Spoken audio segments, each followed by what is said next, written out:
प्रतिभा सेतु channel पर आपका स्वागत है। आज हम लोग यूपी टेट सी टेट के पेपर 1 के लिए ईवीएस के मोस्ट रिपीटेड पीवाईक्यू सीरीज को डिस्कस करेंगे, जो कि आपके एग्जाम में डायरेक्टली इससे क्वेश्चन देखने को मिल सकते हैं। तो चलिए हम आज के क्लास को सबसे पहले क्वेश्चन के साथ शुरुआत करते हैं। सबसे पहला क्वेश्चन है कि मैंग्रोव पौधे पाए जाते हैं। ऑप्शन आपका है Himalaya, Sundarban, desert, rain forest. तो इसका जो करेक्ट आंसर होगा, इससे समझने से पहले हम थोड़ा सा समझेंगे मैंग्रोव प्लांट या मैंग्रोव पौधे होते कौन से हैं। तो यानी कि आपको याद रखना है जो ऐसे पौधे जो बहुत ही खारे पानी या जो बहुत ही साल्टी वाले एरिया में डेवलप होते हैं, जो जहाँ पर उनका ग्रोथ होता है, उसको हम लोग मैंग्रोव प्लांट बोलते हैं। ठीक है, यानी जो खारे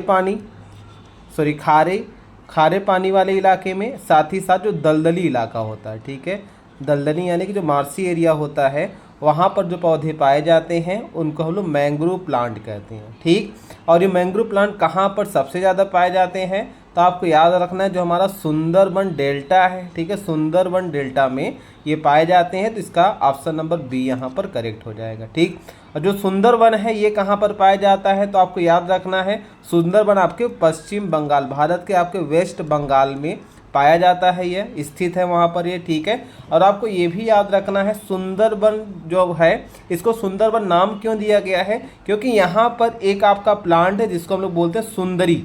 ठीक है, सुंदरी वृक्ष या सुंदरी ट्री। तो सुंदरी वृक्ष का यहाँ पर बोल सकते हैं ज़्यादा अमाउंट में पाया जाता है, इसलिए इसको हम लोग सुंदरबन के नाम से जानते हैं। ठीक है, साथ ही साथ आपको ये भी याद रखना है जो सुंदरबन है ये दुनिया का सबसे बड़ा मैंग्रोव वन क्षेत्र है। सुंदरबन जो है दुनिया का सबसे बड़ा मैंग्रोव, ठीक है, मैंग्रोव वन क्षेत्र है। आपको ये पॉइंट भी याद रखना है। ठीक है, साथ ही साथ आपको याद रखना है जैसे जो मैंग्रोव प्लांट होते हैं, मैंग्रोव प्लांट के जो जड़ें होती हैं क्या होती हैं, वो बाहर की तरफ निकल जाती है। ठीक है, यानी देखेंगे ये सब जो जड़ें होती हैं बाहर की तरफ निकल जाती है, और ऐसे जड़ें जो कह सकते हैं श्वसन के लिए या फिर गैसियस एक्सचेंज के लिए ज़मीन से बाहर की तरफ निकल जाती है, उन जड़ों को हम लोग बोलते हैं न्यूमेटोफोर बोलते हैं। याद रखिए न्यूमेटोफोर्स, ठीक है, न्यूमेटोफोर्स बोलते हैं। याद रखिएगा ऐसे जड़ें जो मिट्टी से बाहर की तरफ निकल जाती हैं, ज़मीन से बाहर की तरफ ऊपर हवा में चली जाती हैं, ऐसे जड़ों को हम लोग न्यूमेटोफोर्स बोलते हैं। तो आपको ये भी पॉइंट याद रखना है। ठीक है, या इसको अगर हम लोग सामान्य भाषा में श्वसन जड़ें भी कह सकते हैं, श्वसन जड़ें। ठीक है, यानी कि सांस लेने की जड़ें क्या होती हैं, ज़मीन से बाहर चली जाती थी। इतनी बातें आपको याद रखनी है। चलिए हम लोग अगले क्वेश्चन की तरफ चलते हैं। अगला क्वेश्चन आपका है कि रिक्टर स्केल का यूज किस चीज़ को मापने के लिए या किसकी तीव्रता को मापने के लिए किया जाता है। ऑप्शन आपका है वॉल्केनो, अर्थक्वेक, सुनामी और साइक्लोन। तो इसका जो करेक्ट आंसर होगा, आपको याद रखना है रिक्टर स्केल का यूज हम लोग अर्थक्वेक को मेज़र करने के लिए करते हैं। ठीक है, तो आपको पता होगा अर्थक्वेक यानी जो भूकंप होता है, भूकंप को मापने के लिए रिक्टर स्केल को हम लोग यूज करते हैं। जो भूकंप से निकलने वाली जो तरंगे होती हैं, ठीक है, भूकंप से निकलने वाली जो तरंगे होती हैं, उन तरंगों की तीव्रता का मेजरमेंट जो होता है रिक्टर स्केल के द्वारा किया जाता है। अच्छा, इसको रिक्टर स्केल क्यों बोलते हैं, तो रिक्टर जो है एक साइंटिस्ट का नाम था। ठीक है, तो आपको याद रखना है चार्ल्स रिक्टर। ठीक है, चार्ल्स रिक्टर। तो चार्ल्स रिक्टर ने 1935 में, ठीक है, चार्ल्स रिक्टर ने 1935 में इन तरह के तरंगों को मीज़र करने के लिए एक स्केल बनाया था जिसको रिक्टर स्केल कहते हैं। ठीक है, तो रिक्टर स्केल जो होती हैं अलग अलग तीव्रता की होती हैं, और जिसके अलग अलग कह सकते हैं रेटिंग पॉइंट होता है, उसके हिसाब से कह सकते हैं जो हमारा भूकंप होता है इसकी तीव्रता का निर्धारण किया जाता है। जैसे यहाँ पर देखेंगे 1 से लेकर यहाँ पर 10 तक का पॉइंट दिया गया है, जो कि क्या होता है कि ये पॉइंट या फिर ये नंबर्स बताते हैं कि भूकंप की तीव्रता कितनी होती है। ठीक है, जैसे 1 से लेकर 3 तक या फिर 4 तक का जो हमारा भूकंप का तीव्रता होता है, इसको बहुत कह सकते हैं थोड़ा सामान्य होता है, बहुत ज़्यादा इससे नुकसान नहीं होता। लेकिन जैसे ही 4 से ऊपर जाना शुरू होता है, 5, 6 या 7 की तरफ जब आता है, तो इसकी तीव्रता बहुत ज़्यादा होती है। तो हम इसका मतलब यह है, एक पॉइंट आपको ये भी याद रखना है, जो अर्थक्वेक को मेजर करने वाला हमारा स्केल होता है, जो इसका नंबर जब बढ़ता है ना, इसका नंबर बढ़ने से जो यहाँ पर भूकंप की तीव्रता होती है अप्रॉक्सीमेटली 10 गुना ज़्यादा बताती है। जैसे अगर मान लेते हैं 3 पर 1 था तो यहाँ पर 4 पर इसका 10 गुना ज़्यादा यानी 10 हो जाएगा। ठीक है, तो इस तरीके से क्या होता है, इसका कह सकते हैं तीव्रता बढ़ती चली जाती है। यानी 5 के बाद जितना भी अगर हम ऊपर जाते हैं तो इसकी तीव्रता इतनी ज़्यादा होती है जिससे का बहुत ही ज़्यादा जन धन की क्या होती है, नुकसान होती है। ठीक है, तो ये बातें आपको याद रखना है, ये बातें बहुत इंपॉर्टेंट है, इसको आपको याद रखना है क्योंकि इससे क्वेश्चन बन सकते हैं। ठीक है, साथ ही साथ आपको ये याद रखना है जो वोल्केनो यानी ज्वालामुखी होती है इसको तीव्रता मापने के लिए क्या होता है, VEI होता है, जिसको बोलते हैं हम लोग वॉल्केनिक एक्सप्लोजिविटी इंडेक्स। ठीक है, याद रखिएगा वॉल्केनिक, ठीक है, एक्सप्लोजिविटी इंडेक्स। ठीक है, ये क्या है, वॉल्केनो इरप्शन जब होता है, ज्वालामुखी विस्फोट होता है, उसके इंटेंसिटी को मेजर करने के लिए इसका यूज किया जाता है। ठीक है, उसी तरीके जो सुनामी होता है उसको मापने के लिए क्या होता है, जो सुनामी को मापने के लिए एक तुलसी पैमाना, एक टर्म आपको याद रखना, तुलसी पैमाना। ठीक है, तुलसी पैमाना जो होता है ये आपको सुनामी को मेजर करने के लिए होता है। ये क्या होता है, आपको जो समुद्र में आने वाली जो बड़ी बड़ी लहरें होती है जो सुनामी का रूप ले लेती हैं उनकी तीव्रता को मेजर करने के लिए इसका यूज किया जाता है। ठीक है, उसी तरीके साइक्लोन के लिए क्या होता है, मापने के लिए एक आपको या स्केल का नाम याद रखना, सिफर सिम्पसन स्केल। ठीक है, सॉरी सिफर नहीं बोलते इसको, सफिर बोलते हैं, याद रखिएगा सफिर सिम्पसन स्केल। ये किसको मेजर करता है, तो आपको याद रखना है ये आपके साइक्लोन को मेजर करने के लिए होता है। ठीक है, जो कि बहुत तेज जो हवाएं चलती हैं उन हवाओं की स्पीड को मेजर करने के लिए इसका यूज किया जाता है। चलिए अगले क्वेश्चन की तरफ चलते हैं। अगला क्वेश्चन आपका है कि मानव शरीर में सबसे बड़ी ग्रंथि कौन सी है, यानी कि सबसे बड़ी ग्लैंड के बारे में आपसे पूछा है। ऑप्शन आपका है लीवर, थायराइड, पीयूष और लार ग्रंथि। ठीक, तो यहाँ पर आपको याद रखना है, इस क्वेश्चन में एक कन्फ्यूजन ये होता है कि यहाँ पर थोड़े से अंतर की वजह से इसका आंसर बदल जाता है। जैसे यहाँ पर पूछा है मानव शरीर में सबसे बड़ी ग्रंथि कौन सी है, और यहीं पर पूछता है कि मानव शरीर में सबसे बड़ी अंतःस्रावी ग्रंथि कौन सी है, अंतःस्रावी। तो यहाँ पर दो अलग अलग क्वेश्चन का फॉर्मेशन हो जाएगा जिसका आंसर भी अलग अलग हो जाएगा। ठीक है, अगर पूछता मानव शरीर में सबसे बड़ी ग्रंथि कौन सी है तो आपका आंसर होता लीवर। ठीक है, और अगर पूछता मानव शरीर सबसे बड़ी अंतःस्रावी जिसको हम लोग बोलते हैं इंडोक्राइन ग्लैंड के बारे में अगर पूछता तो इसका करेक्ट आंसर कौन सा हो जाएगा, आपको थायराइड ग्लैंड। ठीक है, थायराइड ग्लैंड। थायराइड ग्लैंड क्या होता है आपका सबसे बड़ी इंडोक्राइन ग्लैंड यानी अंतःस्रावी ग्रंथि होता है, और नॉर्मली ग्रंथि आपसे पूछे सबसे बड़ी ग्रंथि कौन सी है तो लीवर होती है, ये आपको याद रखना है। ठीक है, और आपको ये भी याद रखना है जो लीवर होता है इसका मेन काम बहुत सारे ये कामों को करता है, यानी कि लीवर कह सकते हैं सबसे ज़्यादा व्यस्त आर्गन में से एक है। सबसे ज़्यादा व्यस्त अंग आपके शरीर का कौन है, तो आपका आंसर होगा लीवर होगा। ठीक है, लीवर जो होते हैं बहुत सारे मेटाबॉलिक एक्टिविटी का, बहुत सारे मेटाबॉलिज्म के रोल करता है। ठीक है, बहुत सारी उपापचय की क्रियाएं क्या होती है लीवर में ही होती है। ठीक है, साथ ही साथ आपको ये याद रखना है जो लीवर होता है, ठीक है, एक पाचक रस का भी श्रावण करता है जिसको लोग बाइल जूस, ठीक है, जिसको लोग बाइल जूस बोलते हैं, जिसको हिंदी में पित्त रस बोलते हैं, पित्त रस।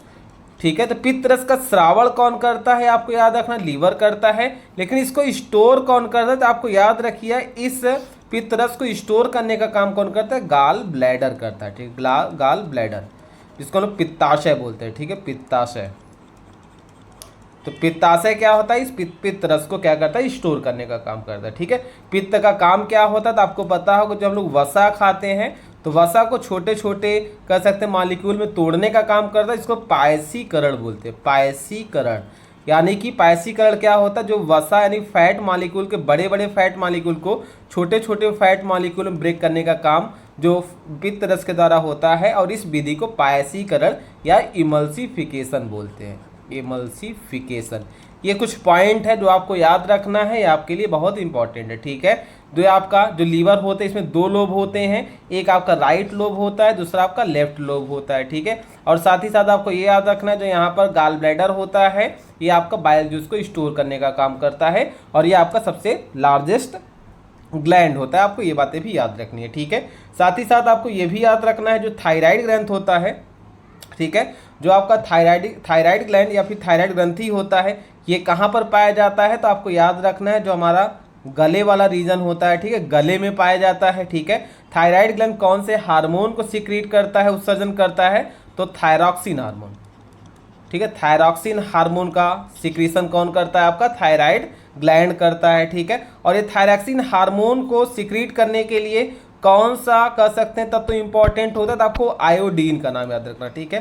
यानी कि आयोडीन बहुत इंपॉर्टेंट होता है थायरॉक्सिन हार्मोन के फॉर्मेशन के लिए, ठीक है। इसीलिए जो आयोडीन की मात्रा या फिर आयोडीन हम किससे प्राप्त करते हैं, जो लोग नमक खाते हैं, नमक में क्या होता है, आयोडीन होता है, जो हमारे थायरॉक्सिन हार्मोन के फॉर्मेशन के लिए बहुत इंपॉर्टेंट होता है। और जो ये थायरॉक्सिन हार्मोन होते हैं बहुत सारे कह सकते हैं बेसल मेटाबॉलिक रिएक्शंस को यहाँ पर कंट्रोल करने का काम करते हैं, यानी हमारे बॉडी में बहुत सारे जो मेटाबॉलिक एक्टिविटी होती है उसको कंट्रोल करने का काम थायरॉक्सिन करता है, ठीक है। और इसी थायरॉक्सिन हार्मोन में जब इम्बैलेंस हो जाता है, इसका सिक्रीशन सही अमाउंट में नहीं होता है, तो पर्टिकुलर पर्सन को थायराइड जैसी समस्याएं भी देखने को मिलती है, जिसको क्या होगा, आप बहुत सारे कॉमन लोगों को देखे होंगे जो थायराइड की समस्या से जूझते रहते हैं, उनको कोई एक टैबलेट खाना होता है जो डेली खाना होता है, जो थायरॉक्सिन हार्मोन को क्या कर सकते हैं बॉडी में उसको रेगुलेट करने का काम करता है, ठीक है। तो ये बात आपको याद रखना, और साथ ही साथ ये आपका लार्जेस्ट इंडोक्राइन ग्लैंड है, ठीक है। अगर आपसे पूछा जाए स्मॉलेस्ट इंडोक्राइन ग्लैंड है तो आपका आंसर कौन सा है, पीयूष ग्रंथि जो है स्मॉलेस्ट, ठीक है। स्मॉलेस्ट इंडोक्राइन ग्लैंड कौन सा होता है, पीयूष ग्रंथि होता है। और पीयूष ग्रंथि जो होता है one of the most important आपका इंडोक्राइन ग्लैंड होता है, जो बहुत सारे ग्लैंड को कंट्रोल करने का काम करता है। इस वजह से इसको हम लोग मास्टर ग्लैंड भी बोलते हैं, ठीक है, मास्टर ग्लैंड। तो मास्टर ग्लैंड किसको बोलते हैं, आपको याद रखना, पिट्यूटरी ग्लैंड या पीयूष ग्रंथि को बोलते हैं। क्यों कहते हैं इसको मास्टर ग्लैंड, क्योंकि जो हमारा पिट्यूटरी ग्लैंड होते हैं ये अन्य जितने भी ग्लैंड होते हैं, जैसे आपका थायराइड, कुछ एग्जांपल मैं बता दूं, थायराइड ग्लैंड आपका हो गया, ठीक है, साथ साथ आपका एड्रीनल ग्लैंड हो गया, ठीक है। और अगर मैं आपको बताऊं तो यहाँ पर आपका पैनक्रियाटिक ग्लैंड हो गया, ठीक है। आपके यहाँ पर गोनैड्स के जो ग्लैंड्स होते हैं यानी टेस्टिस एंड ओवरीज हो गए, ठीक है, टेस्टिस एंड ओवरीज हो गए। इन सारे ग्लैंड को हार्मोन सिक्रीट करने के लिए उनको स्टिमुलेट करने का काम कौन करता है, पीयूष ग्रंथि या पिट्यूटरी ग्लैंड बोलते हैं। इस प्रकार से हम कह सकते हैं कहीं ना कहीं ये क्या डायरेक्ट या इनडायरेक्ट रूप से इन ग्लैंड्स को कंट्रोल करने का काम करता है, इस वजह से इसको मास्टर ग्लैंड बोलते हैं। ये बात आपको याद रखना है, ठीक है। अच्छा, इसको अगर मास्टर ग्लैंड बोलते हैं तो आपको एक और नाम यहाँ पर याद रखना, मैं यहाँ पर लिख देता हूँ हाइपो, ठीक है, हाइपोथैलेमस का, ठीक है, हाइपोथैलेमस। तो हाइपोथैलेमस क्या होता है, यह भी हमारा एक इंडोक्राइन ग्लैंड होता है, यह भी हमारा एक इंडोक्राइन ग्लैंड होता है, जो कि हमारे पिट्यूटरी ग्लैंड के ऊपर प्रेजेंट होता है। और इसका मेन फंक्शन क्या होता है, पिट्यूटरी ग्लैंड को कंट्रोल करने का काम करता है कौन, हमारा थायराइड, हाइपोथैलेमस। इस वजह से हाइपोथैलेमस को हम लोग क्या बोलते हैं, मास्टर ऑफ मास्टर ग्लैंड बोलते हैं। आपको ये याद रखना है, मास्टर ऑफ मास्टर ग्लैंड। तो अगर आपसे पूछे मास्टर ऑफ मास्टर ग्लैंड किसको बोलते हैं, तो आपका करेक्ट आंसर होना चाहिए हाइपोथैलेमस को। मास्टर ग्लैंड किसको बोलते हैं, तो आपका करेक्ट आंसर होना चाहिए पीयूष ग्रंथि को, ठीक है। ये बातें आपको याद रखना है, ये बहुत इंपॉर्टेंट सी बात है, ठीक है। अगला हमारा सलाइवरी ग्लैंड है। तो सलाइवरी ग्लैंड आपका कौन सा ग्लैंड होता है, तो आपको याद रखना है, इससे हमारा मेन सलाइवा का सिक्रीशन होता है, और इसको हम लोग बोलते हैं बहिस्रावी ग्रंथि बोलते हैं। याद रखें, बहिस्रावी ग्रंथि। जैसे देखो ग्रंथि दो प्रकार का होता है, ठीक है, एक होता है अंतःस्रावी ग्रंथि होते हैं और एक होता है बहिस्रावी ग्रंथि होते हैं, ठीक है, जिसको हम लोग बोलते हैं एक्सोक्राइन ग्लैंड, एक्सोक्राइन ग्लैंड, ठीक है, आपको याद रखना है, ठीक है। एक्सोक्राइन ग्लैंड का मेन काम अगर देखा जाए तो जनरली क्या होता है, सामान्यतः ये कुछ एंजाइम का सिक्रीशन करते हैं, जो कि क्या करते हैं, इनका एक अलग अलग रोल होता है, ठीक है। साथ ही साथ इनको सिक्रीट होने के लिए, यानी जो भी अपना सिक्रीशन करते हैं एक डक्ट के थ्रू यानी एक ट्यूब के थ्रू करते हैं, ठीक है। इनके अपना जो भी सिक्रीशन होता है एक ट्यूब के माध्यम से करते हैं, तो आपके बहिस्रावी ग्रंथि कहलाते हैं, ठीक है। जैसे सलाइवरी ग्लैंड की बात करें तो कौन सा कह सकते हैं, कौन सा एंजाइम सिक्रीट करता है, तो सबसे पहले याद रखना है सलाइवरी ग्लैंड क्या सिक्रीट करता है, सलाइवा सिक्रीट करता है, जिसको लार बोलते हैं, ठीक है, लार बोलते हैं। और इसी लार में क्या होता है, एक आपका एंजाइम पाया जाता है जिसको हम लोग बोलते हैं सलाइवरी एमाइलेज, ठीक है, सलाइवरी एमाइलेज, ठीक है, सलाइवरी एमाइलेज पाया जाता है। ये सलाइवरी एमाइलेज को हम लोग टाइलिन के नाम से भी जानते हैं। टाइलिन, अगर टाइलिन या सलाइवरी एमाइलेज आएगा, दोनों नाम आपका सेम होता है। और इसका मेन काम क्या होता है, तो जब हम लोग भोजन करते हैं तो भोजन में आपका कार्बोहाइड्रेट पाया जाता है, जो कार्बोहाइड्रेट को ब्रेक करने के लिए salivary amylase important role play करता है। जो कार्बोहाइड्रेट का कौन सा रूप, यानी कि जो स्टार्च हम खाते हैं, इस स्टार्च को माल्टोज में कन्वर्ट करने का काम कौन करता है आपका, ये सलाइवरी ग्लैंड से सीक्रेट होने वाला सलाइवरी एमाइलेज एंजाइम करता है। ठीक है, तो इतनी सारी बातें आपको याद रखना है, इनसे आपके वापस से क्वेश्चन बन सकते हैं, तो इन सारी बात को आपको माइंड में रखना है। ठीक है, चलिए हम लोग अगले क्वेश्चन की तरफ चलते हैं। अगला क्वेश्चन हमारा है कि मनुष्य में कितने प्रकार के दांत होते हैं। How many type of teeth are found in the human being. 4, 5, 2, 3। ठीक है, तो इसमें आपको याद रखना है कितने टाइप के आपके टीथ पाए, तो मनुष्य में कितने प्रकार के दांत पाए जाते हैं। तो आपका जो करेक्ट आंसर होगा, आपको याद रखना है नाम 4। ठीक है, मनुष्य में जो होता है 4 प्रकार के दांत पाए जाते हैं। चलिए इनके बारे में हम डिस्कस करते हैं, उन चारों का नाम क्या है। तो आपको एक शॉर्ट फॉर्म याद रखना, ICPM। ठीक है, ICPM जो है एक शॉर्ट नेम हम समझ सकते हैं कि मनुष्य में पाए जाने वाले दांतों की संख्या, दांतों के नाम। ठीक है, दांतों के नाम कौन है, ICPM है। ठीक है, यानी कि मनुष्य में 4 प्रकार के दांत पाए जाते हैं। आई का मतलब होता है इंसीजर। ठीक है, आई मतलब क्या होता है, इंसीजर हो गया। ठीक है, सी मतलब होता है कैनाइन, और पी मतलब क्या होता है, प्रीमोलर, प्रीमोलर। ठीक है, और एम मतलब होता है मोलर, एम मतलब होता है मोलर। ठीक है, हिंदी में इंसीजर को बोलते हैं तो याद रखना कृंतक, कृंतक।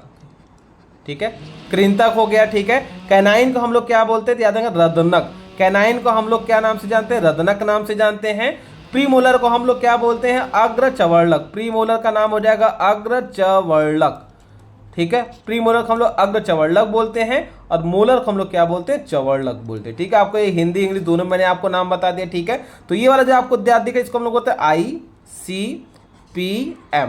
ये आपके क्या है, ICPM है, इंसीजर, कैनाइन, प्रीमोलर और मोलर होते हैं। ठीक है, ये आपके क्या है, दांत 4 प्रकार के होते हैं। ठीक है, अब इनका नंबर देखते हैं। तो आपको याद रखना है, मनुष्य का, एक वयस्क मनुष्य का दंत सूत्र आपसे पूछा जा सकता है। ठीक है, दंत सूत्र यानी कि क्या बोलते हैं उसको, डेंटल फार्मूला बोलते हैं। डेंटल फार्मूला क्या होता है, तो आपको याद रखना 2, 1, 2, 3, फिर यहाँ पर बटे करके 2, 1, 2, 3। ठीक है, ये क्या है आपके 2, 1, 2, 3, 2, 1, 2, 3, ये है क्या, तो आप याद रखिएगा, ये जितने टीथ है ना, इनको एक्सप्रेस करने के लिए एक सूत्र बनाया गया। ठीक है, जिसको हम लोग डेंटल फार्मूला बोलते हैं, यानी कि हमारा ICPM होता है। चलिए हम लोग इसको डिस्कस करते हैं। ठीक है, तो जैसे यहाँ पर आप देखेंगे, यहाँ पर अगर आप देखते हैं तो यहाँ पर जो आई है, आई मतलब इंसीजर होता है, यहाँ पर 2 और 2 लिखा है। ठीक है, तो यानी कि अगर जैसे देखें यहाँ पर आपका 2 ठो जॉ है। ठीक है, जो आपका कोई भी एक जॉ ले लेते, जैसे मान लो हमने नीचे वाले जॉ को ले लिया। ठीक है,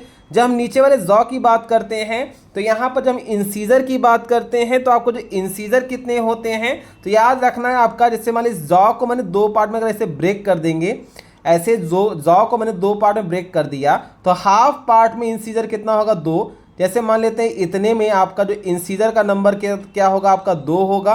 ठीक है, और कैनाइन का नंबर क्या होगा, आपका 1 होगा। ठीक है, और प्री मोलर का नंबर कितना होगा, आपका 2 होगा, और मोलर का नंबर कितना होगा, 3 होगा। जोड़ लेते हैं तो कितना होगा, 2, 1, 3, 2, 5, 3, 8, यानी इतने में आपका जो चारों दांत का नंबर कितना होगा, 8 होगा।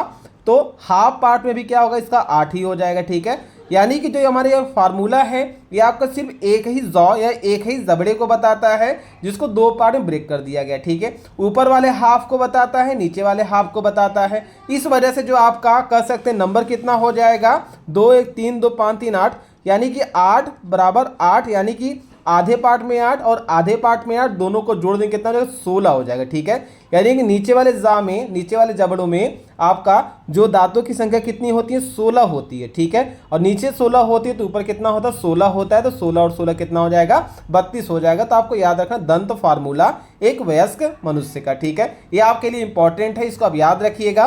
2, 1, 2, 3 और 2, 1, 2, 3 क्या होता है, दंत फार्मूला या डेंटल फार्मूला होता है, दंत सूत्र होता है। ठीक है, और साथ ही साथ आपको ये भी याद रखना है कि जो आपका जो थर्ड वाला जो मोलर होता है, यानी तीसरा मोलर, ठीक है, जो थर्ड वाला जो मोलर होता है, इसको हम लोग विस्डम टीथ भी बोलते हैं। और इसका जो ऑरिजिन होता है, यानी कि ये लगभग आपका जब 18 से 20 साल के ऊपर जब हम हो जाते हैं तो हमारा जो लास्ट वाला टीथ आता है जिसको हम लोग विस्डम टीथ के नाम से जानते हैं, साथ ही साथ इसको लोग वेस्टिजियल बोलते हैं। ठीक है, वेस्टिजियल ऑर्गन यानी कि हम लोग बोल सकते हैं अवशेषी अंग बोलते हैं, क्योंकि एज सर इसका कोई कार्य नहीं होता है, इस वजह से हम लोग अवशेषी अंग बोलते हैं। ये भी आपको याद रखना है। ठीक है, तो साथ ही साथ ये सारे पॉइंट आपको याद रखना है। और एक पॉइंट आपको याद रखना है, ये हमारा जो दंत सूत्र है किसका है, एक वयस्क का है। ठीक है, एक वयस्क का दंत सूत्र है। अगर आपसे एक बच्चे का दंत सूत्र पूछेगा तो इसको आपको याद रखना 2102 ये हो जाएगा एक वयस्क का। ठीक है, सॉरी एक बच्चे का। तो एक बच्चे में और एक वयस्क के दंत सूत्र में क्या अंतर होता है, जो बच्चे होते हैं उसमें प्री मोलर नहीं दिख रहा है आपको, साथ ही साथ लास्ट वाला आपका मोलर नहीं दिख रहा है। ठीक है, तो ये पॉइंट आपको याद रखना है, बच्चे का दंत सूत्र क्या होता है। ठीक है, एक वयस्क का दंत सूत्र क्या होता है, दांत कितने टाइप के होते हैं। अच्छा, दांत का अगर काम आपसे पूछा जाए तो याद रखिएगा इसका मेन काम होता है कुतरने का काम। कृतंक का मेन काम क्या होता है, कुतरने के लिए होता है। ठीक है, कैनाइन का मेन काम क्या होता है, भोजन को चीरने फाड़ने के लिए होता है। और जो अग्रचर्वणक होते हैं ये क्या होते हैं, उसको भोजन को चबाने के लिए, पीसने के लिए। और साथ ही साथ जो चवर्णक होते हैं इनका भी काम होता है भोजन को पूरी तरीके से चबाकर पीसने के लिए। ठीक है, तो ये हो जाएगा दांत का पूरी तरीके से काम, दांत के प्रकार, दांत का सूत्र। आप इसको ध्यान दीजिएगा क्योंकि आपके लिए इंपॉर्टेंट होगा। ठीक है, चलिए अगले क्वेश्चन की तरफ चलते हैं। अगला क्वेश्चन आपका दांत से ही आया है कि शरीर की सबसे कठोर भाग है, the hardest part of the human being. Option आपका है हड्डियां, दांत का इनेमल, खोपड़ी और स्पाइनल कार्ड या मेरुरज्जु। तो इसका जो करेक्ट आंसर होगा आपको याद रखना दांत का इनेमल। ठीक है, जो दांत का इनेमल होता है वो शरीर का सबसे हार्डेस्ट पार्ट होता है, आपको ये पॉइंट याद रखना है। ठीक है, जैसे ये आपका क्या है, दांत का इनेमल है, इसको आप देखें दांत का इनेमल है जो कि बहुत इंपॉर्टेंट होता है। ठीक है, यानी कि बहुत हार्ड भी होता है। इसी के माध्यम से क्या होता है, हम फूड वगैरह को चबाने का या फिर उसको अच्छे तरीके से च्यू करने के लिए इंपॉर्टेंट रोल प्ले करता है। साथ ही साथ कोई भी हार्ड चीज़ अगर आ जाता है तो उसको भी हम लोग ब्रेक कर लेते हैं, क्योंकि क्या होता है सबसे हार्डेस्ट पार्ट में से एक है। ठीक है, और इसका ये हार्डनेस किसकी वजह से होता है, तो आपको याद रखना है दांत में क्या होता है, हाइड्रोक्सी एपेटाइट पाया जाता है। ठीक है, हाइड्रोक्सी एपेटाइट। ठीक है, हाइड्रोक्सी एपेटाइट पाया जाता है हमारे दांत के इनेमल में। और जो हाइड्रोक्सी एपेटाइट होता है इसमें कौन सी चीज़ें पाई जाती हैं, आपको याद है मुख्य रूप से कैल्शियम और फास्फोरस जो होता है पाया जाता है, जो इसको हार्डनेस प्रोवाइड करता है। ठीक है, और इसी वजह से क्या होता है, कैल्शियम फास्फोरस के ज़्यादा अमाउंट पाए जाने की वजह से यह जो हमारा होता है बोन से भी ज़्यादा क्या होता है, हार्ड होता है। तो आपको याद रखना है हाइड्रोक्सी एपेटाइट के बारे में, साथ ही साथ कैल्शियम और फास्फोरस के बारे में, जो कि क्रिस्टल के फॉर्म में पाए जाते हैं और इसी की वजह से इसका हार्डनेस ज़्यादा होता है। ठीक है, इतनी बातें आपको याद रखना है। साथ ही साथ जो होता है हमारा दांत के बारे में मैंने आपको पिछले बारे में बताया ही है, पिछले पार्ट में, कि यह हमारे दांत की जो हमारे दांत का ये वाला पार्ट है सबसे बाहरी परत होती है और ये क्या होता है, बहुत हार्ड होता है, जिसकी वजह से हम चीज़ों को तोड़ना हो गया, खाना हो गया, चबाना होगा, वो सब करते हैं। तो ये बातें आपको याद रखनी है। ठीक है, तो ये हो गया आपका सबसे कठोर भाग कौन सा हो जाएगा, दांत का इनेमल होगा। ठीक है, इतनी बातें आपको याद रखना है। चलिए अगले क्वेश्चन की तरफ हम लोग चलते हैं कि दूध में पाया जाने वाला मुख्य प्रोटीन कौन सा है। ऑप्शन आपका है एल्ब्यूमिन, ग्लोब्यूलिन, ग्लोबिन और केसीन। तो यहाँ पर दूध में पाए जाने वाले प्रोटीन का पूछा है, तो इसका करेक्ट आंसर क्या होगा आपका, option number D. Option number D क्या हो जाएगा, इसका करेक्ट आंसर हो जाएगा।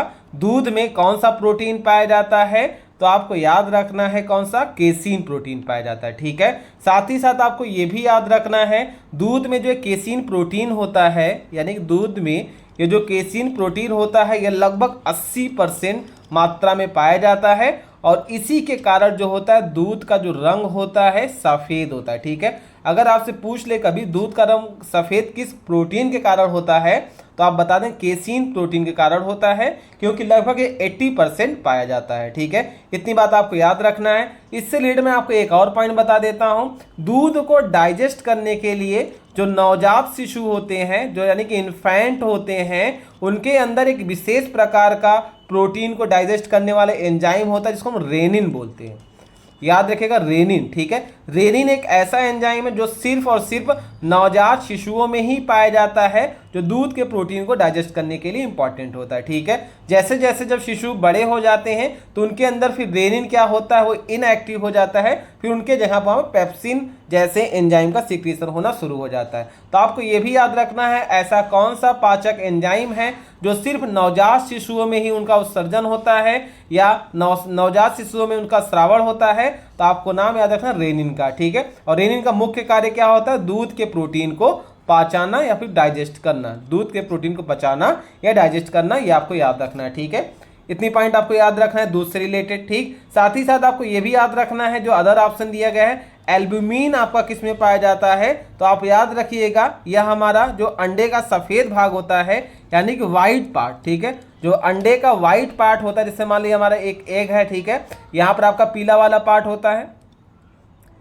ठीक है, यहाँ पर आपका पीला वाला पार्ट होता है। ठीक है, ये पीले वाले पार्ट के अलावा जो आपका ये व्हाइट वाला पार्ट होता है, ये हमारा क्या होता है, आपको याद रखना है व्हाइट वाले पार्ट में कौन सा प्रोटीन होता है, तो एल्ब्यूमिन प्रोटीन पाया जाता है। ठीक है, ये बात आपको याद रखना है। जो ग्लोब्यूलिन प्रोटीन होता है ये कहाँ पाया जाता है, तो याद रखिएगा इसका मुख्य रूप से रक्त, ठीक है, जो हमारा ब्लड होता है उसमें आपका ग्लोब्यूलिन प्रोटीन पाया जाता है, यानी कि ब्लड में जो हमारा कह सकते हैं आरबीसी वगैरह होता है उसके सतह पर क्या होता है, हमारा ग्लोब्यूलिन प्रोटीन पाया जाता है, जो कि किसके लिए बहुत ज़्यादा इंपॉर्टेंट होता है, हमारे इम्यून सिस्टम के लिए, हमारे प्रतिरक्षा तंत्र के लिए क्या होता है, ग्लोब्यूलिन प्रोटीन पाया जाता है। और ये ग्लोब्यूलिन प्रोटीन क्या होता है, हमारे बॉडी में एंटीबॉडीज जो होती हैं, एंटीबॉडीज के फॉर्मेशन करने के लिए बहुत इंपॉर्टेंट होता है। ठीक है, और हमारे बॉडी में कितनी एंटीबॉडीज का फॉर्मेशन होता है, तो आपको नाम याद रखना 5। ठीक है, 5 एंटीबॉडीज का फॉर्मेशन होता है। इनको हम लोग कैसे डिनोट करते हैं, तो जैसे IgA, ठीक है, ऐसे करके होता है IgG,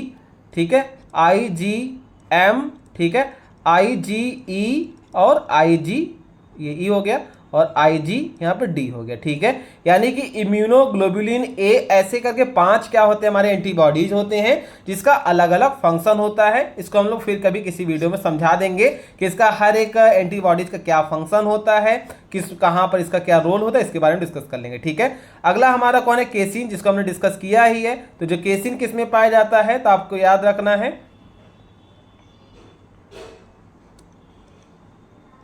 ठीक है, एक आपका बचता है ग्लोबिन। तो ग्लोबिन के बारे में आप जैसे हीमोग्लोबिन आपने सुना होगा, हीमोग्लोबिन। ठीक है, तो हीमोग्लोबिन में जो ग्लोबिन वाला पार्ट होता है आपका प्रोटीन होता है, जो कह सकते हैं ब्लड में आपको रेडनेस प्रोवाइड करने यानी लाल रंग प्रदान करने का काम कौन करता है, आपका हीमोग्लोबिन करता है। ठीक है, आपको ये पॉइंट याद रखना है। हीमोग्लोबिन जो होता है एक और काम के लिए बहुत इंपॉर्टेंट होता है।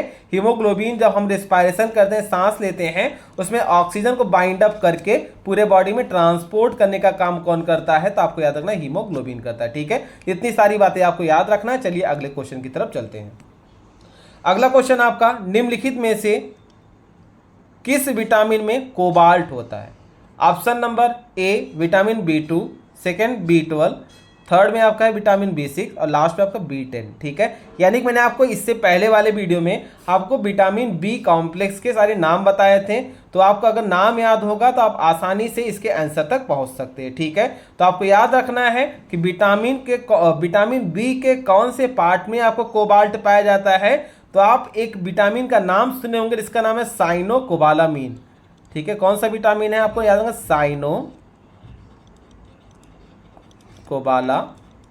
ठीक है, अब देखो साइनोकोबालामीन से आपको समझ में आ गया, कोबाला यानी कोबाल्ट इसमें प्रेजेंट होगा, इसलिए इसका नाम साइनोकोबालामीन होगा। तो कौन सा यहाँ पर आपका विटामिन होगा जिसको हम लोग साइनोकोबालामीन बोलते हैं, तो याद रखिएगा B12। ठीक है, ऑप्शन नंबर बी जो है B12 जो होगा इसको हम लोग साइनोकोबालामीन बोलते हैं। इसमें कोबाल्ट की मात्रा क्या होता है, ज्यादा पाया जाता है। ठीक है, तो ये पॉइंट आपको याद रखना है। साथ ही साथ आपको ये भी याद रखना है कि यह एकमात्र ऐसा विटामिन है जिसकी जो बनावट होती है, केंद्र में एक कोबाल्ट खनिज का परमाणु मौजूद होता है, और इसी में सिर्फ क्या होता है, कह सकते हैं कि B12 ही एक ऐसा आपका है जिसमें क्या होता है आपका, जिसमें आपको कोबाल्ट पाया जाता है। ये बात आपको याद रखना है। ठीक है, इसका मेन काम क्या होता है, इस विटामिन का मुख्य कार्य क्या होता है, तो आपको याद रखना जो हमारे शरीर में जो आरबीसी होता है, ठीक है, तो आरबीसी का निर्माण हो गया, और तंत्रिका तंत्र को स्वस्थ रखने के लिए हमारा B12 बहुत इंपॉर्टेंट होता है ना आरबीसी के लिए, और नर्वस सिस्टम को एक प्रकार से प्रोटेक्शन प्रोवाइड करने के लिए,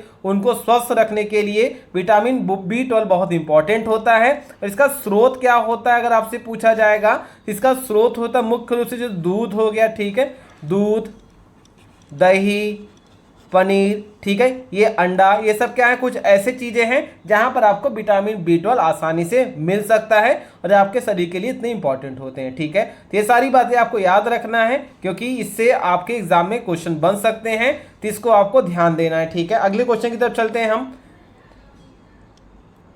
चावल को पॉलिश करने से कौन सा विटामिन नष्ट हो जाता है? Which vitamin is lost by polishing of rice? तो आपको पता होगा जो मार्केट में राइस आते हैं उन राइस को मार्केट में लाने से पहले उनकी पॉलिशिंग की जाती है, ठीक है। और जब आपके चावल की पॉलिशिंग की जाती है तो उसमें आपका कौन सा विटामिन नष्ट हो जाता है, ये आपका क्वेश्चन है। तो इसको एक बार ऑप्शन देखिए, vitamin A, vitamin B1, vitamin B12 और विटामिन सी। तो इसका करेक्ट आंसर कौन सा होगा?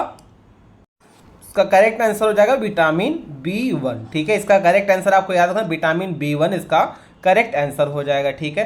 तो इसके बारे में थोड़ा और डिस्कस कर लेते हैं कि सबसे पहला पॉइंट आपको याद रखना है, जो विटामिन B1 है इसका साइंटिफिक नेम क्या है, ठीक है। तो इसका साइंटिफिक नेम आपको याद रखना थायमिन, ठीक है। थायमिन क्या है? विटामिन B1 का साइंटिफिक नेम है, ठीक है। अब आपको ये याद रखना है ये नष्ट क्यों हो जाती है।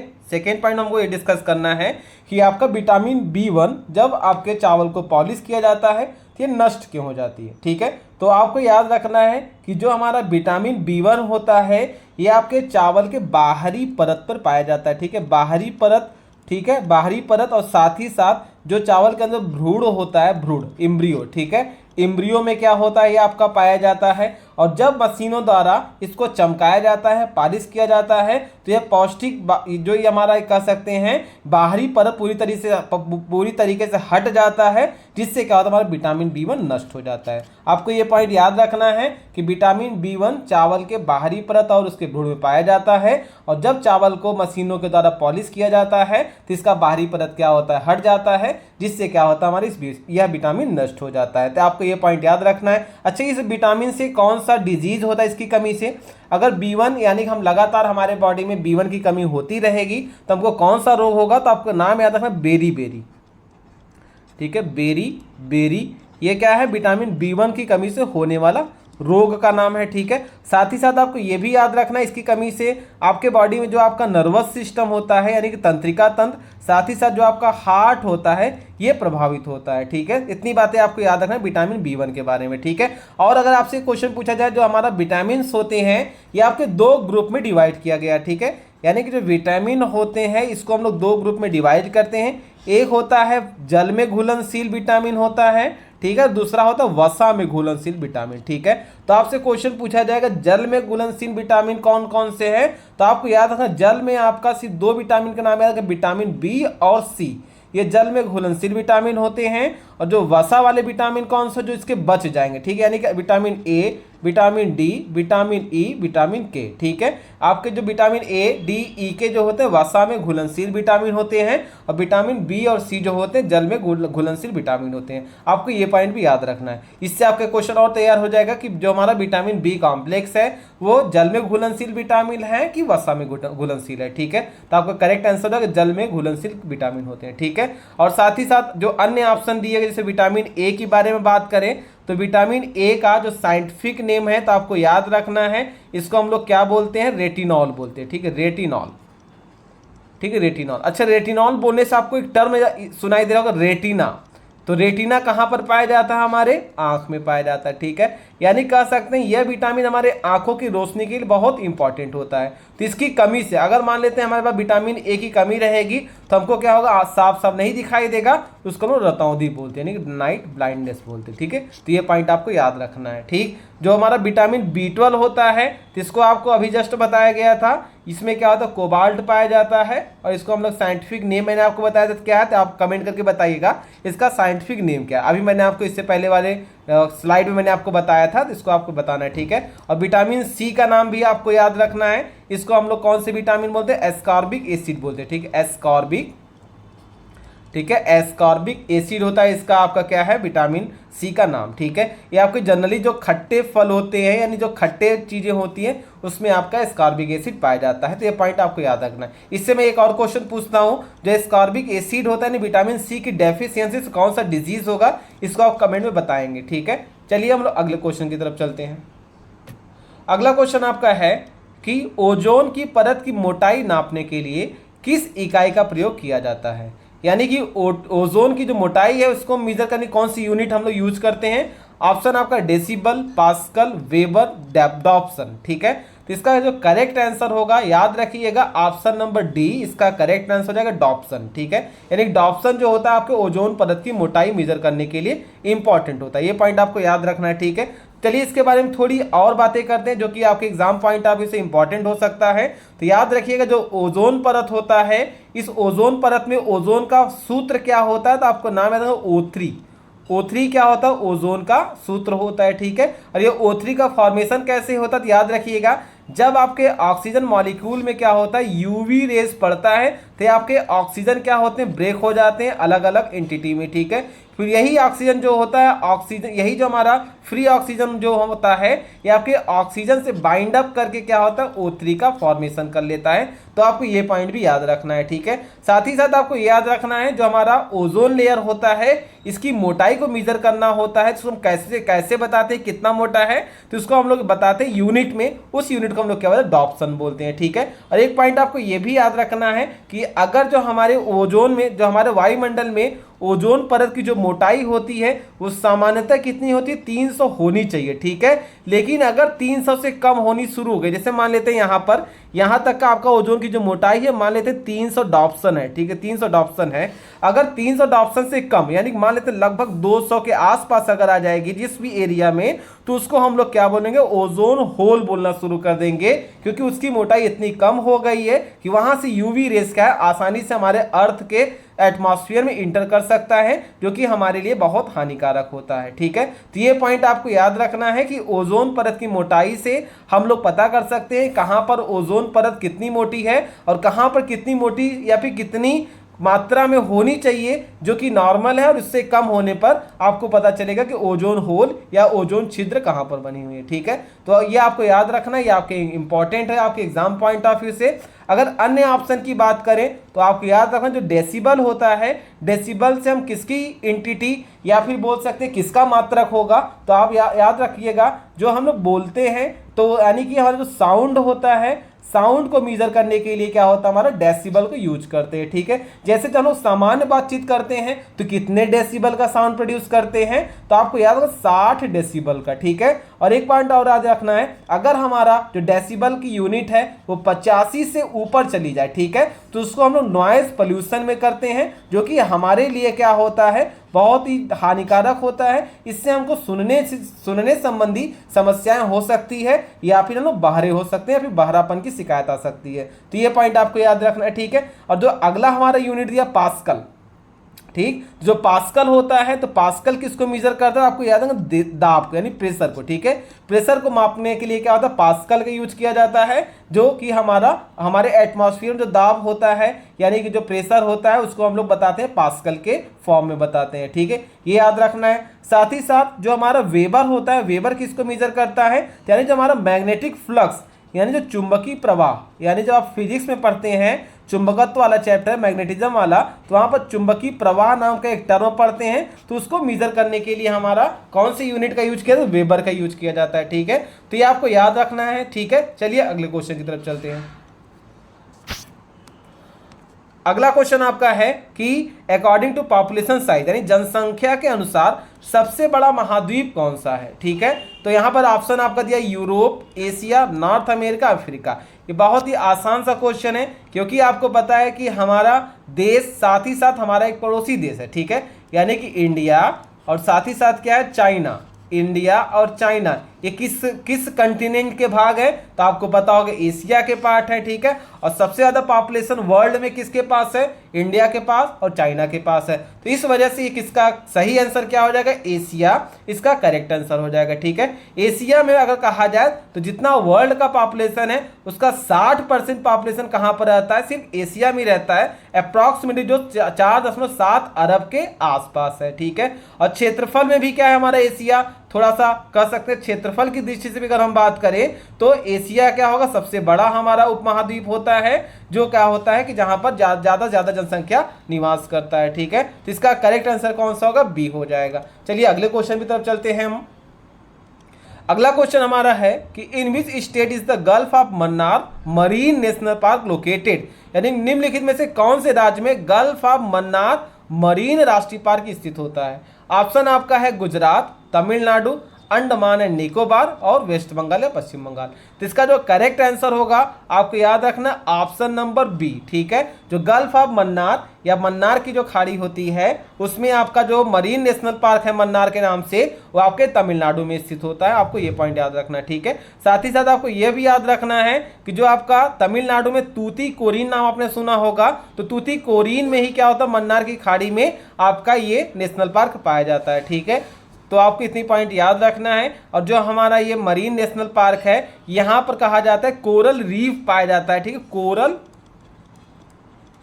रीफ क्या होता है, स्थित होता है, जो कि बहुत ही ज़्यादा खूबसूरत होता है और इसकी वजह से यहाँ पर टूरिस्ट लोग इसको देखने भी जाते हैं। ठीक है, तो ये आपको याद रखना है, ये इंपॉर्टेंट है। ठीक, गुजरात की बात करें तो गुजरात में क्या होता है, यहाँ मरीन नेशनल पार्क जैसे कच्छ की खाड़ी स्थित है। तो कच्छ की खाड़ी अगर आपसे पूछा जाए कहाँ पर स्थित है तो आपका क्या आंसर होना चाहिए, गुजरात होना चाहिए। ठीक है, और जो अंडमान द्वीप होता है यहाँ पर क्या होता है, महात्मा गांधी नेशनल पार्क है और रानी झांसी मरीन नेशनल पार्क है। तो आपको यहाँ पर दो नाम याद रखना है, Mahatma Gandhi marine national park और साथ ही साथ आपका रानी, ठीक है, रानी झांसी, ठीक है, रानी झांसी मरीन नेशनल पार्क। ये कहाँ पर आपकी स्थित है, अंडमान और निकोबार द्वीप, अंडमान और निकोबार द्वीप समूह पर स्थित है। ठीक है, और जो वेस्ट बंगाल है यहाँ पर कौन सा है, तो आपको याद रखना सुंदरबन राष्ट्रीय उद्यान आपके वेस्ट बंगाल में स्थित है। इतनी सारे पॉइंट आपको याद रखना है जो आपके एग्जाम पॉइंट ऑफ व्यू से बहुत जरूरी होते हैं। ठीक, चलिए हम लोग अगले क्वेश्चन की तरफ चलते हैं। अगला आपका एक और इंपॉर्टेंट क्वेश्चन है जो कि आपके यूपी टेट पे पूछा गया है और इससे क्वेश्चन आपके जनजाति से क्वेश्चन एग्जाम में देखने को जरूर मिलते हैं, तो इस बात को आपको ध्यान देना है। भारत में थारू जनजाति कहाँ रहती है। ठीक है, ऑप्शन आपका दिया Thar desert, Uttarakhand, Terai region of Uttar Pradesh और झारखंड। तो इसका जो करेक्ट आंसर होगा याद रखिएगा ऑप्शन नंबर सी। ठीक है, जो ऑप्शन नंबर सी है यानी कि उत्तर प्रदेश के जो तराई रीजन होते हैं यहाँ पर आपका थारू जनजाति पाया जाता है। ठीक है, अच्छा तराई रीजन उसमें कौन कौन से डिस्ट्रिक्ट आते हैं आपकी यूपी का, तो आप ये भी याद रखिएगा क्योंकि हो सकता है यूपी का उस डिस्ट्रिक्ट के नाम से अगर ये क्वेश्चन पूछे तो जैसे आपका ऑप्शन, आपके ऑप्शन के हिसाब से उसको एलिमिनेट कीजिएगा। तो सबसे पहले उसके नाम आप याद रख लीजिए, जैसे में एक नाम आपको लखीमपुर खीरी का याद रखना है, लखीमपुर खीरी।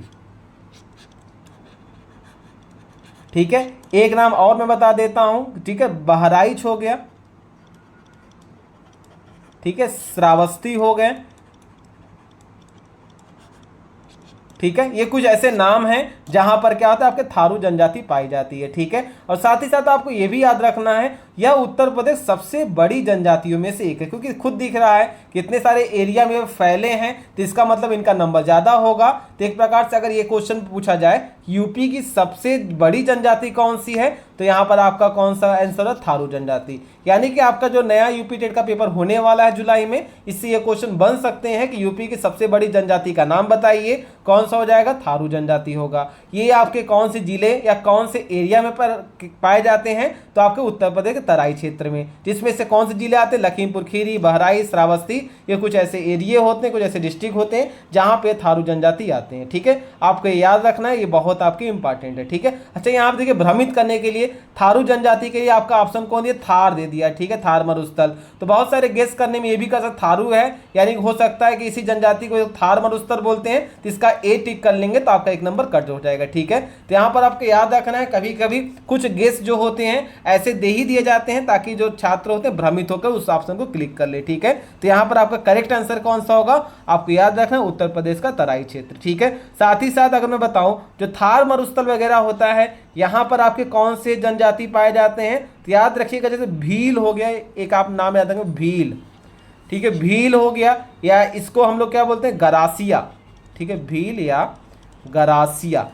ये जनजाति आपका कहाँ पाया जाता है? आपके थार मरुस्थल में पाया जाता है, ठीक है। उत्तराखंड में तो बहुत सारे जनजाति पाए जाते हैं, तो यहाँ पर जैसे आपको पता होगा जो उत्तराखंड आपका यूपी से ही अलग हुआ है, जो थारू जनजाति है आपको उत्तराखंड में भी कुछ जिलों में देखने को मिलते हैं, ठीक है। और झारखंड में आपका कौन कौन से कह सकते हैं मुख्य आपके जनजाति होते हैं? तो मैं कुछ नाम आपको बता देता जो आपके लिए इंपॉर्टेंट हो सकता है। जैसे एक नाम कई बार पूछा गया है एग्जाम में, संथाल जनजाति, ठीक है, ये कई बार एग्जाम में पूछा, एसएससी वगैरह में पूछा गया संथाल जनजाति किस राज्य में पाए जाते हैं? तो आपको बताना झारखंड में, ठीक है। साथ ही साथ एक नाम और मैं बता देता हूं, मुंडा, ठीक है, मुंडा जनजाति कहां पर पाए जाते हैं? झारखंड में पाए जाते हैं, ठीक है। तो ये कुछ पॉइंट है आपको याद रखना है जो कि आपके एग्जाम पॉइंट ऑफ व्यू से बहुत ज्यादा इंपॉर्टेंट है, ठीक है। चलिए अगले क्वेश्चन की तरफ चलते हैं। अगला क्वेश्चन हमारा है, कौन सी विटामिन ऊष्मा द्वारा आसानी से नष्ट हो जाती है? ऑप्शन आपका है riboflavin, tocopherol, ascorbic acid, thiamine, ठीक है। तो इसका जो करेक्ट आंसर होगा आपका ऑप्शन नंबर सी हो जाएगा, जिसको हम लोग एस्कॉर्बिक एसिड बोलते हैं, ठीक है, जिसको हम लोग आमतौर पर जनरल भाषा में क्या बोलते हैं? विटामिन सी, विटामिन सी या एस्कॉर्बिक एसिड, ठीक है। अब इसके बारे में थोड़ा और डिस्कस कर लेते हैं। जैसे क्या है, विटामिन सी क्या है? सभी विटामिनों में से सबसे ज़्यादा अधिक अनस्टेबल होता है, यानी कि सबसे अनस्टेबल अगर आपसे विटामिन का नाम पूछे तो विटामिन सी होता है। यह क्या होता है? गर्मी या फिर बोले हवा या प्रकाश, ठीक है, यानी कि गर्मी हो गया, ठीक है, हवा या प्रकाश, ठीक है, गर्मी, हवा या प्रकाश के प्रति क्या होती है? बहुत संवेदनशील होती है, ठीक है। तो इस वजह से क्या होते हैं? आसानी से नष्ट हो जाते हैं, ठीक है।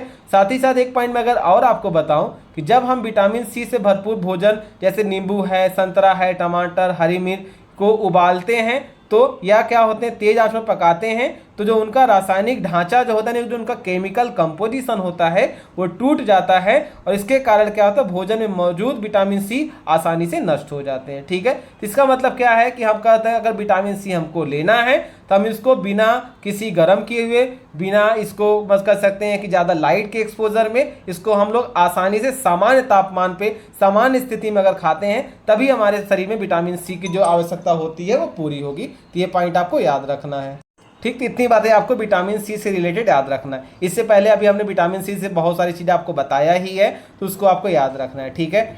चलिए यहाँ पर कुछ और पॉइंट दिया, उसको भी डिस्कस कर लेते हैं। जैसे राइबोफ्लेविन, ये किसका साइंटिफिक नेम है, ठीक है।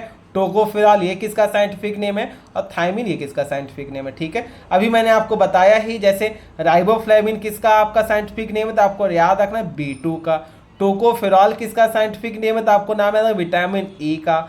थायमिन किसका है तो आपको नाम याद रखें विटामिन 1 का, ठीक है। तो ये क्या है? आपको कुछ साइंटिफिक नेम है जो आपके लिए इंपॉर्टेंट होता है, इस पॉइंट को भी आपको याद रखना है, ठीक है। इससे रिलेटेड और बहुत सारे पॉइंट हमने डिस्कस किया है तो आप उसको देख सकते हैं। चलिए अगले क्वेश्चन की तरफ चलते हैं। अगला क्वेश्चन आपका है कि जो कोटोपैक्सी एक ज्वालामुखी है, जो कि इसका लोकेशन पूछा है कहाँ पर ये स्थित है। ऑप्शन आपका है सिसिल में, ठीक है, सिसिली में, हवाई में, अमेरिका में और इक्वाडोर में। तो आपको याद रखना है, ये आपका जीके का ज्योग्राफी का क्वेश्चन है, ठीक है, स्टैटिक जीके का। तो कोटोपैक्सी एक ज्वालामुखी है जो आपके ऑप्शन नंबर डी यानी कि इक्वाडोर में स्थित है, ठीक है। यानी कोटोपैक्सी के बारे में आपको कुछ और बातें अगर बताऊं तो यह दक्षिण अमेरिकी महाद्वीप के इक्वाडोर देश में एंडीज पर्वतमाला पर स्थित है, ठीक है। आप ये भी क्वेश्चन पूछेगा कौन से पर्वतमाला पर आपका कोटोपैक्सी ज्वालामुखी स्थित है, तो याद रखिएगा एंडीज पर्वतमाला, ठीक है, एंडीज पर्वतमाला। और एंडीज पर्वतमाला आपके कहां पर स्थित है? याद रखिए दक्षिण अमेरिका महाद्वीप, ठीक है, दक्षिण अमेरिका महाद्वीप में, ठीक है। ये पॉइंट आपको याद रखना है। कुछ ऐसे पॉइंट है जो कि आपसे फिर से क्वेश्चन पूछ सकता है, तो आपको याद रखिएगा। एंडीज पर्वतमाला के बारे में आपको याद रखिएगा, ठीक है। साथ ही साथ कोटोपैक्सी के बारे में एक दूसरा पॉइंट अगर आपको जानना है तो यहाँ पर आप जानिएगा कि यह जो है दुनिया का सबसे ऊंचा, ठीक है, सबसे ऊंचा एक्टिव ज्वालामुखी अगर आपसे पूछा जाएगा तो आपका कौन सा हो जाएगा? कोटोपैक्सी ज्वालामुखी हो जाएगा। ठीक है, इसकी ऊंचाई लगभग देखा जाए तो लगभग 6000 मीटर के आसपास है, यानी कि अगर इसका एग्जैक्ट बताऊं तो 5897 मीटर क्या इसकी हाइट है। यानी कि दुनिया में सबसे ऊंचाई पर स्थित सक्रिय ज्वालामुखी का नाम अगर पूछेगा तो आप बताएंगे कोटोपैक्सी का। ठीक है, जिसका आकार होता है ना कोन शेप का होता है। ठीक है, इसका जो आकार है कुछ इस तरीके से कोन शेप का इसका आकार है। ठीक है, ये भी आपको याद रखना है। ठीक है, ये सारे पॉइंट आपके लिए इंपॉर्टेंट है। ठीक है, जो आपका सिसिली है यहाँ का जो प्रसिद्ध सक्रिय ज्वालामुखी है उसको हम लोग बोलते हैं माउंट एटना। ठीक है, माउंट एटना। तो माउंट एटना कहाँ पर है आपका स्थित? सिसिली में। ठीक, हवाई में कौन सा है तो आप क्या है मौना लोवा। ठीक है, मौना लोवा। ठीक है, मौना लोवा क्या है और ये हमारा क्या है एक हमारा ज्वालामुखी है जो कि कहाँ पर स्थित? हवाई में है। ठीक है, अमेरिका में कौन सा है तो आपको नाम याद रखना है माउंट सेंट हेलेंस। ठीक है, माउंट सेंट हेलेंस। ठीक है, ये आपका कहाँ पर स्थित है? अमेरिका में है। साथ ही साथ एक और बहुत फेमस है, याद रखें कि येलो स्टोन। ठीक है, येलो स्टोन। ठीक है, सुपर ज्वालामुखी, येलो स्टोन सुपर ज्वालामुखी आपका कहाँ पर? अमेरिका में। और आपको ये भी याद रखना येलो स्टोन जो है दुनिया का सबसे पहला आपका जो नेशनल पार्क है ये आपका येलो स्टोन नेशनल पार्क ही है जो आपके अमेरिका में स्थित है। ठीक है, इतनी पॉइंट आपको याद रखना है। चलिए अगले क्वेश्चन की तरफ हम लोग चलते हैं। अगला क्वेश्चन आपका है कि तिब्बत की सांगपो नदी भारत के किस नाम से जानी जाती है? ऑप्शन आपका है गंगा, यमुना, ब्रह्मपुत्र और इंडस। ठीक है, तो जो इसका करेक्ट आंसर होगा याद रखिएगा, जो तिब्बत की सांगपो नदी होती है भारत में इसको हम लोग किस नाम से जानते हैं? तो जो आपका ऑप्शन नंबर सी होगा ये करेक्ट हो जाएगा। तो इसका करेक्ट आंसर कौन सा होगा? ब्रह्मपुत्र होगा। चलिए इसके बारे में कुछ और बातें डिस्कस करते हैं जो कि आपके एग्जाम पॉइंट ऑफ व्यू से बहुत ज़्यादा जरूरी है। ठीक है, तो सबसे पहले आपको याद रखना है जो हमारा ये नदी है इसका उद्गम स्थल क्या है? ठीक है, उद्गम यानी कहाँ से ऑरिजिन होता है तो आपको याद रखना है आंगसी ग्लेशियर। ठीक है, नाम क्या है आपका? आंगसी ग्लेशियर। ठीक है, आंगसी ग्लेशियर। आंगसी ग्लेशियर से क्या होता है? यह नदी निकलती है और इसका नाम वहाँ पर होता है यारलुंग सांगपो। ठीक है, यारलुंग सांगपो। ठीक है, इसका वहाँ पर क्या नाम होता है? यारलुंग सांगपो। अच्छा, इसका मीनिंग क्या होता है? जापानी भाषा है ये, इसका चाइनीज भाषा है। तो तिब्बती भाषा में इस सांगपो का मतलब क्या होता है? पवित्र करने वाली। ठीक है, सांगपो का मतलब होता है पवित्र। हो सकता है ये भी आपसे क्वेश्चन पूछ सकता है।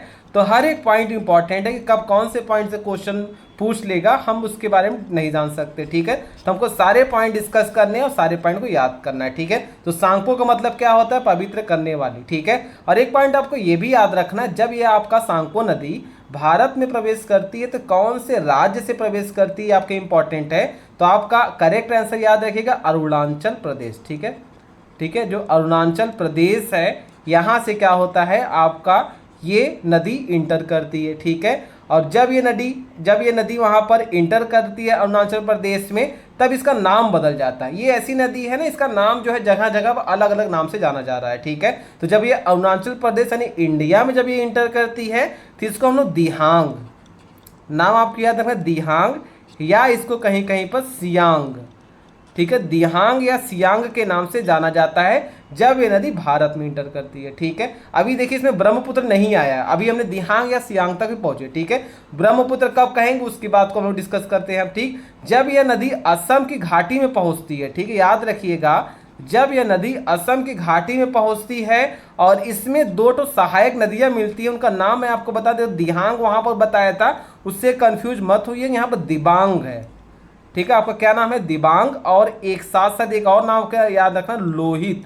ठीक है, दिबांग और लोहित नदी, जब ये दोनों नदी इस दिहांग या सियांग में मिलती है तब जाकर इसको हम लोग किस नाम से जानते हैं? ब्रह्मपुत्र के नाम से जानते हैं, ब्रह्मपुत्र नदी। यानी ये भी अगर आपसे क्वेश्चन पूछे ब्रह्मपुत्र नदी को ब्रह्मपुत्र कौन से राज्य में जाने जाते हैं, या ऐसे भी क्वेश्चन पूछ सकता है ब्रह्मपुत्र नदी में कौन सी दो नदियां मिलने की वजह से इसको ब्रह्मपुत्र के नाम से जाना जाता है, तो आपका करेक्ट आंसर हो जाएगा दिबांग और लोहित। ये आपके असम में आकर ब्रह्मपुत्र में मिलती है, ये आपकी दो मुख्य सहायक नदी होती है। ठीक है, एक पॉइंट और मैं आपको बताता हूँ, जब यह ब्रह्मपुत्र बांग्लादेश में प्रवेश करती है तो याद रखिएगा यहाँ पर भी इसका नाम बदल जाएगा। ठीक है, जब ये नदी बांग्लादेश में प्रवेश करती है तो इसी ब्रह्मपुत्र को हम लोग जमुना के नाम से जानते हैं। ठीक है, जमुना, ठीक है, ये भी आपके लिए इंपॉर्टेंट हो जाएगा। जमुना आपको कब कहा जाता है, जब ये आपके बांग्लादेश में इंटर करती है। ठीक है, तो यहाँ पर आपने देखा कि इस नदी के कितने सारे नाम हो गए।